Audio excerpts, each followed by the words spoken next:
Okay, hello folks, welcome back. Been recently getting a few questions regarding my water parameters and my maintenance routine.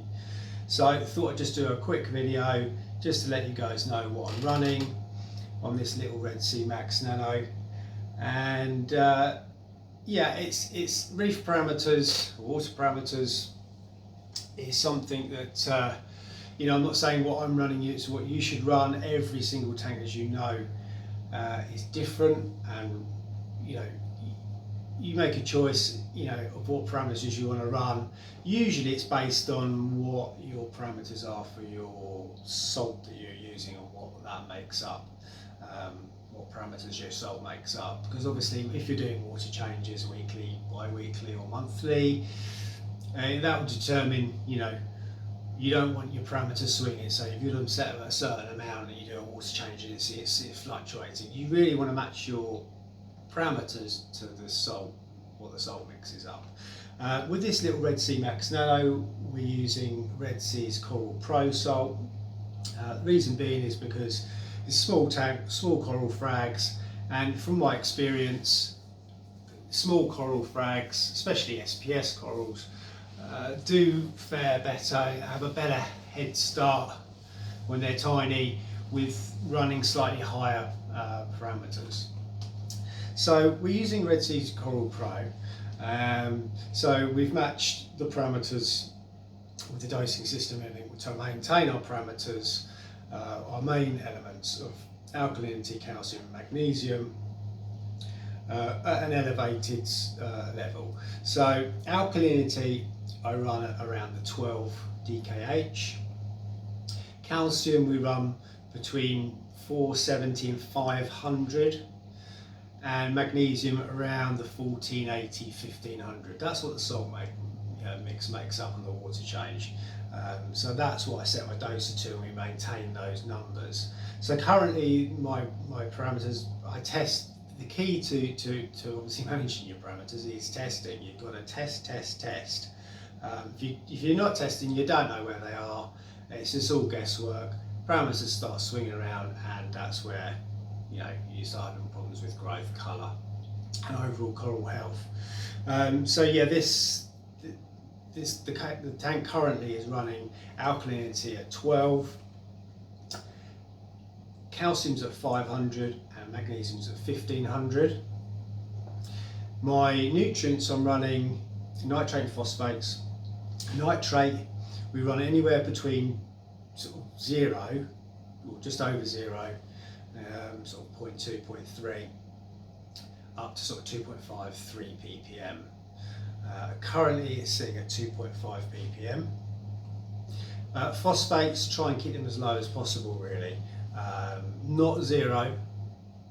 I currently test with Salifert test kits. Now the problem is with the Salifert test kit with phosphate is, even though if you've got a tiny trace of phosphate in the system, the test kit will show 0, annoyingly. It's just not that accurate. I highly recommend using a Hanna checker to get a really accurate figure. I use a Salifert, it's always showing 0. If it ever does show any blue, which it never has done with this tank, then obviously that's time to take action. So that's the parameters taken care of. Obviously temperature, you can run anywhere between 25 degrees, 26 degrees, as long as it's stable. I run one at 25.5. And salinity, we run at 35 parts per thousand. So yeah, regarding maintenance wise, it's funny. Obviously, everybody's tank's different, and everyone does. There's no right or wrong way to run a tank. You've just got to be in tune with what the tank's doing with its parameters to what maintenance routine you put in place for it. Now, this is where it becomes, where you show your skill off really. If you can be in tune with what the tank's doing as it's maturing, as it's evolving, and as corals are growing, if you're going to be in tune with it and see what how the tank's running, what the nutrients is doing, then obviously you can adapt your maintenance routine to that to keep everything stable. Because as you know, stability is key. You know, it's not just one number. If you just keep everything really stable, even if your ALK's really low, you know, I've known people to run their ALK around the 5 DKH, 6 DKH, and everything be really taking off, but it's because that number's stable. So really the message is, reef parameters, keep everything as stable as you possibly can. Don't make massive changes. You just need to keep it very stable. Pick a number, stick with it, and maintain it. So maintenance wise, it comes down to tweaking it here and there to suit the parameters and to suit the tank's needs. Now with this tank, as it's evolved, I've become quite attuned to it and really in touch with what's going on, and that's the key thing. It's been about a month now, just coming up a month since I've done my last water change, and it's been nearly a month running no filter sock. So I'm keeping an eye on nutrients, nitrates at 2.5. Phosphate isn't reading on the test kit, but there's probably a slight trace of phosphate in the system. So that's quite good numbers. Now, if them numbers move any more, obviously, elevate at all, I'm going to obviously do a water change. And what I usually do is a huge water change.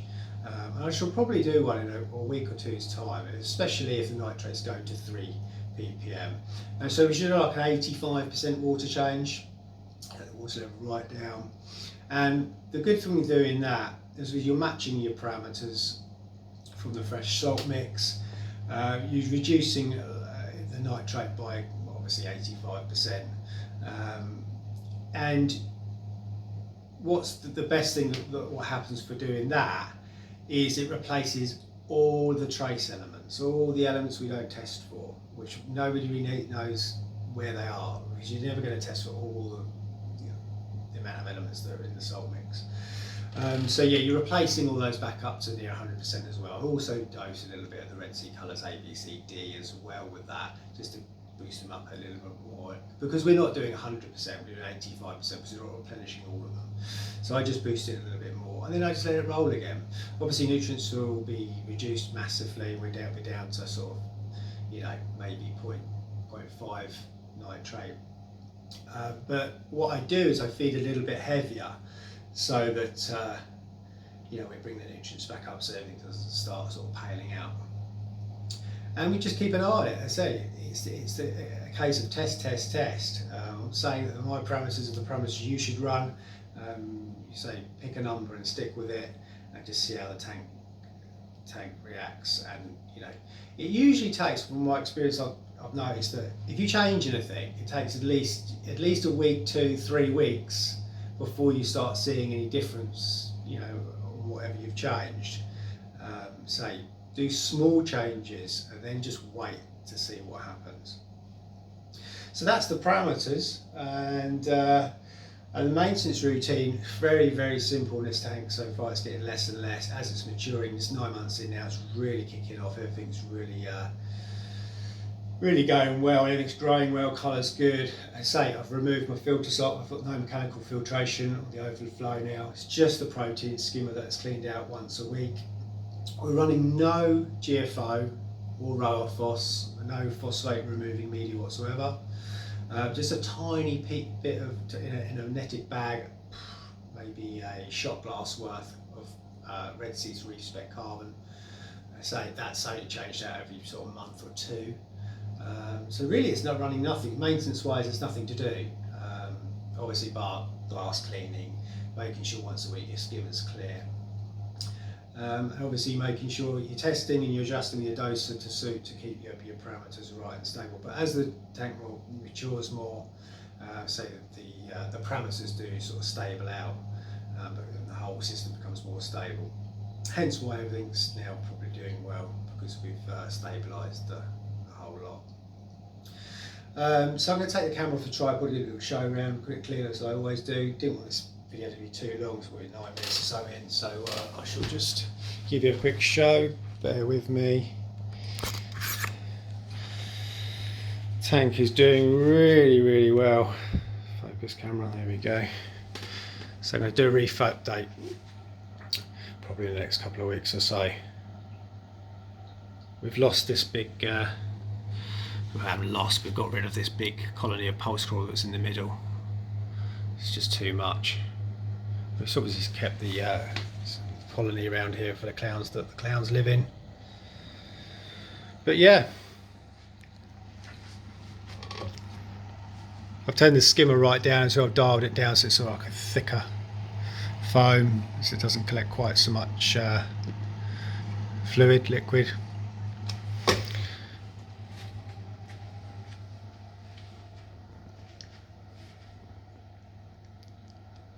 So that's it, folks. Obviously, like, comment, subscribe if you're new to the channel. Obviously, if you've got any comments, obviously chuck them in the box below. I do read everybody's comments. I do try to reply to everybody, but like I say in every video, I get so many, it's hard to keep up with it sometimes. So I apologise if I miss you. Check my son's channel out. It's Corey Willard. He does some great updates on his tank. I'll catch you in the next one.